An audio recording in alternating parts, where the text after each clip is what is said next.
আমাদের বয়সগুলো দেশে পাল্টান, দেশের সরকারের হাতে পৌঁছানোর ব্যবস্থা করেন ভাই। আমাদের জন্য 2-1 দিনের ভিতরে রক্ষা করে, নইলে কিন্তু আমরাও বাঁচবো না ভাই।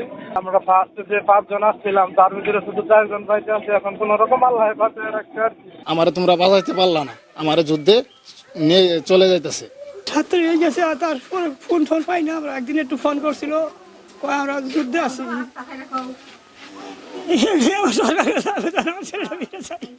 আমার একটাই ছেলে, আমার ছেলেরা চাই, আমি জালালের কাছে, সরকার কাছে আমার ছেলেরা চাই। আরিফ হোসেন আমার জ্যাঠাতো ভাই। আমার ভাই গত মে মাসের 7 তারিখে আপনার ওই RS ইন্টারন্যাশনাল একটা এজেন্সির মাধ্যমে আমারই আপন জ্যাঠা, উনি আমার বাইরে আপনার সার্বিয়ার কথা বলে 16 লাখ টাকা নিছে, নিয়ে পরে উনি বলছে যে সার্বিয়া বন্ধ, এই কথা বলে ওনারে রাশিয়া পাঠাইছে।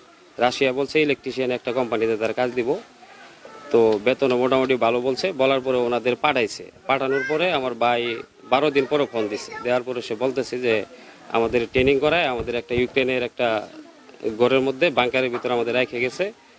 তো ওই সময় বলছে যে 2 জন লোক তারা মারা গেছে অনেক যুদ্ধে, তো ওই জায়গায় রেখে গেছে। হঠাৎ করে আমরা এই গত 2 দিন আগে ফেসবুকে একটা নিউজ পেলাম, আমার জ্যাঠার নাম, আমার জেঠির নাম, আমার ভাইয়ের নাম সহ, যে উনি মারা গেছে। ওই থেকে আমাদের ফেসবুক থেকে জানা, আমরা নিশ্চিত হতে পারিনি যে আসলে সে মারা গেছে কিনা।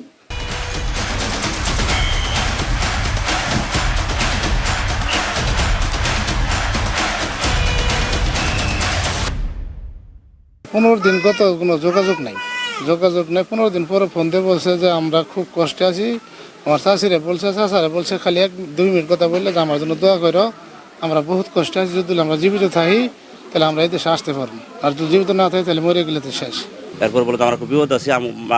আমাদেরকে যুদ্ধের ট্রেনিং করানো হয়েছে, আমাদের 12 দিন যুদ্ধের ট্রেনিং করানো হয়েছে। যুদ্ধ ট্রেনিংয়ের পরে আমাদেরকে যুদ্ধ নিয়ে গেছে, আমরা যদি যুদ্ধে না যাই আমাদেরকে গুলি করে মেরে ফেলাবো। আমার যারা আমার কপাল নষ্ট করলো, একটা ভিডিও পাঠাইছে, ভিডিওর মধ্যে নাম বলছে, তার বাবা মার নাম বলছে, তাছাড়া আর কোনো সত্য নাই। যে দালালে পাঠাইছে সেটা হলো সুজা দালাল। আমি তার উপযুক্ত বিচার চাই।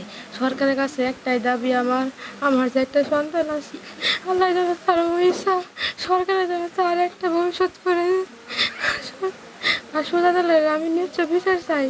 আমি আমার বেড়ার হার পর্যন্ত যা আছে, হার থাক আর মৃত্যু থাক, আমি আমার বেড়ার বাড়িতে আমার পৌঁছাই দেন, আমার সন্তান আমার কাছে দেন রাখবো।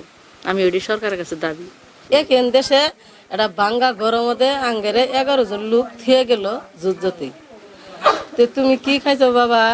বলে আমরা না খাওয়া, আঙ্গের খাওয়া নাই, আঙ্গের মানে 1/2 লিটার পানি দেয়, শুয়ারের মাংস দেয়, উড়া দেয়, এড়ি খাই। এই এলাকার নাম হলো, ডিস্ট্রিক্ট হলো জামালপুর, থানা মাদারগঞ্জ। আমি এলাকাবাসী যে এলাকা তার মা বাপ এবং তার আত্মীয় স্বজন ভেঙে পড়ছে, তাদের কান্না আমাদের সহ্য হচ্ছে না।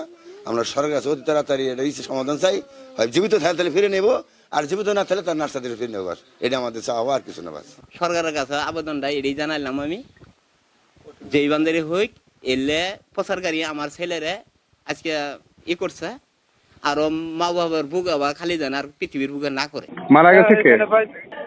আরিফ পাটোয়ারি, সাইদ মোল্লা, ওয়াসিম আকরাম। হ্যাঁ, তারপরে হচ্ছে মফিজ, জামালপুরের মফিজ। হ্যাঁ, তারপরে হচ্ছে সুহেল ভাই, তারপরে হচ্ছে আপনার পবিত্রতা, সাব্বির জামালপুরের, তারপরে হচ্ছে আমিনুর ভাই আছে কিনা কইতে পারি না। তারপর আবার আরেকজন আছে হচ্ছে রবিন ভাই। আরিফ হয়েছে 2 জন, 2 জন আরিফই নাই আর কি। আমরা আমাদের 16 জনের ভিতরে 5 জন করে তো নিয়ে গেছে, 3 দিন 4 দিনের ভিতরে নিয়ে গেছে 5 জন 6 জন কইরা।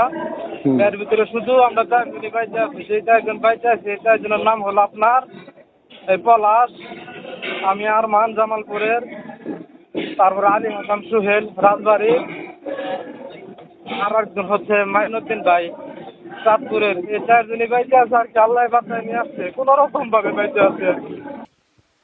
এই উচিত শিক্ষা দিব।